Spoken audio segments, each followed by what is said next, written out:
আমি কখনো ভাবতেও পারি নাই বাংলাদেশের ছেলেরা আমাদের ছেলেদের সাথে এত ভালো খেলবে।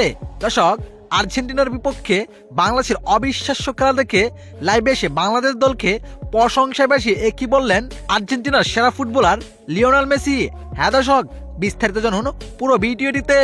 দর্শক, আজ লাতিন বাংলা সুপার কাপে শক্তিশালী আর্জেন্টিনার বিপক্ষে মাঠে নেমেন বাংলাদেশ। শুতে মাঠে নেমে অবিশ্বাস্য গোল করে ফেলেন বাংলাদেশ দল, যেখানে গোলটি করেন 4-5 মিনিটের মাথায়। দর্শক, এরপর 20-21 মিনিটের মাথায় আরও একটি অবিশ্বাস্য গোল করেন বাংলাদেশ, কিন্তু এই গোলটিকে অফসাইড ধরা হয়, তাও আবার 2 মিনিট পর, যেটা দেখে অবাকই হয়েছিলেন ভক্ত সমর্থকরা। এতে প্রথম অর্ধের খেলায় 1 গোলে এগিয়ে থাকেন বাংলাদেশ। এরপর দ্বিতীয় অর্ধের খেলা শুরু হয়। দ্বিতীয় অর্ধের খেলার শুরুতে অবিশ্বাস্য গোল করেই সমতলে ফিরে আসেন আর্জেন্টিনা। এতে শেষ পর্যন্ত 1-1 গোলে ড্র করেন ধনু দলেই। এদিকে বাংলাদেশের খেলা দেখে অবাক হয়েছেন লিওনেল মেসি। তাই তো তিনি লাইভে এসে বলেন, বাংলাদেশের ছেলেরা আমাদের ছেলেদের সাথে এত ভালো খেলবে আমি কখনো ভাবতেও পারি নাই।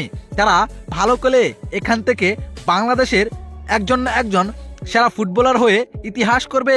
তাদের জন্য শুভকামনা রইল। তো দর্শক, বাংলাদেশের খেলা আজ আপনার কাছে কেমন লেগেছে জানিয়ে দিবেন আপনার মতামত এই ভিডিওর কমেন্ট বক্সে। ধন্যবাদ।